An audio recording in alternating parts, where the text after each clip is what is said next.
If you don't treat your surrogates right, then you're going to be in a corner because you cannot become a yet. After years of studying surrogacy, I think I have figured out now why some surrogates decide to break matches with certain intended parents. If you want to hear what that is, stick around. Welcome to the Shustera. This is Melissa, Tara's mom.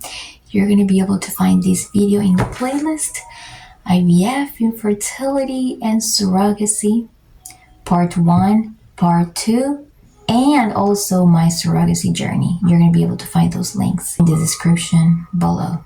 This video is only for entertainment purposes only. There is no professional advice here, no professional legal advice, no professional financial advice, no professional fertility or any kind of medical advice, no professional mental health advice whatsoever. What you do is your responsibility. Right now, I am going to issue my trigger warning, discretion advised, because this is going to be a very tough video. So if you are a sensitive person, if you're going through a very hard time, I really recommend you do not watch this because it contains very straightforward and honest information. I'm going to take one for the team. I am really going to be advocating for surrogates this time around.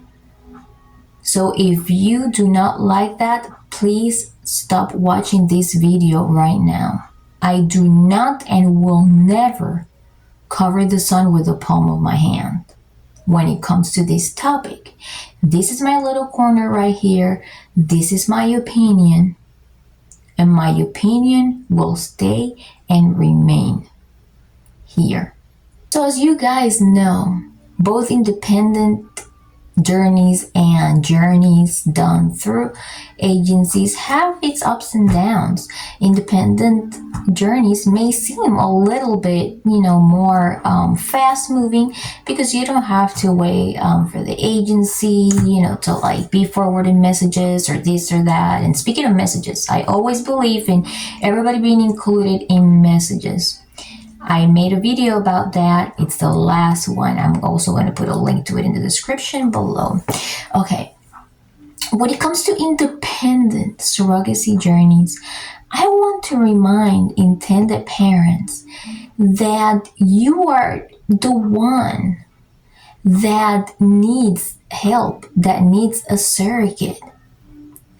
So if you are the one that needs help and needs a surrogate, start treating surrogates like it. Stop treating them like they are convict felons. Stop treating them like they're not owed anything. Let me give you an example. If you see an independent surrogate making a post looking for getting matched with intended parents, you have to pay attention to what her requirements are, especially if you are the one reaching out to her. Now, if you were the one that made the post, then she's got to pay attention to your requirements and complete any requirements before reaching out to you.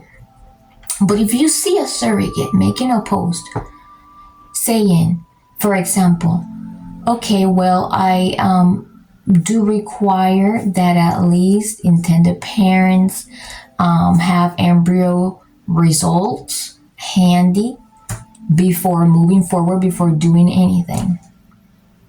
You know that you read that post. You reach out to a surrogate. You start asking for all of these things. Surrogate kindly reminds you to please forward the results that she initially asked, but you still want to demand and do this and do that and do Zoom calls and have you send records to you, have the surrogate send records to you, do this, do that. Surrogate reminds you kindly to please send embryo results, and yet you still demand and expect. So tell me now, does her feelings, does her voice count at all? Let's say, for example, the surrogate dismisses that whole thing and say, okay, yeah, we'll just leave that for the end, right? Whatever, but still, we'll have to get to it at some point. So she proceeds to send you everything that you're asking for, and a whole bunch of, records or whatever, OB clearances letters. But yet, you want surrogate to pull out specific records. You don't want to take your time to look through everything. You don't want to take your time to ask your fertility clinic to look through them.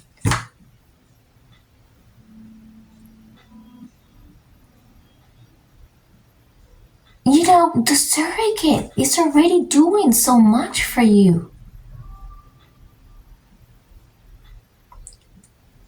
Cut a little slack for her and let the fertility clinic do a little bit of their job.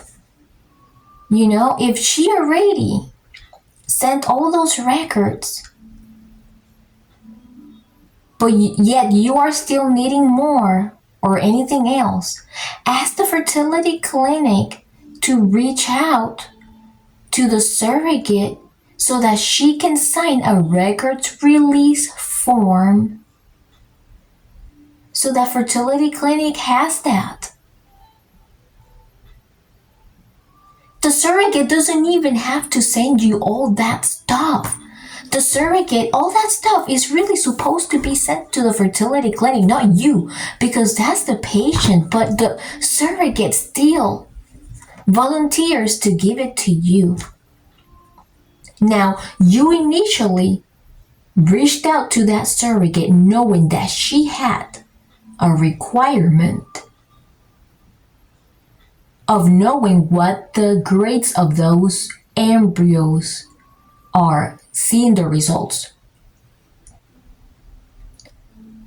Yet the surrogate is kind enough to still give you all these suggestions and all these instructions, but you still point fingers at surrogates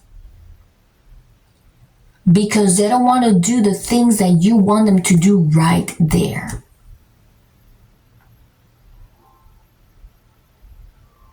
And this is why surrogates take 2 steps back and leave.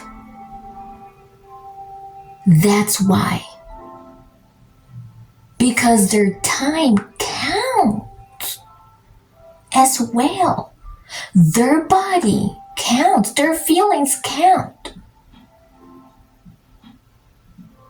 You have to think of it as you are her. If you don't put yourself in her shoes, she's not going to be able to help you. And you're not going to be able to match with anybody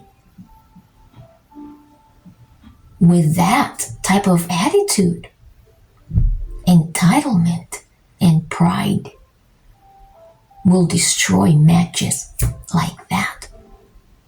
You have to remember once again, you are the one that needs the help, not the surrogate. Treat surrogates right and you will stop losing them. Because if you don't do this, again, trigger warning, if you didn't see the trigger warning in the beginning, this vlog is not meant to bully or harass anybody. It does contain sensitive information. So again, trigger warning. Trigger warning for what I am about to say. If you don't treat your surrogates right, then you're going to be in a corner crying because you cannot become a parent yet. That's all I have for today. Have a good day. Bye.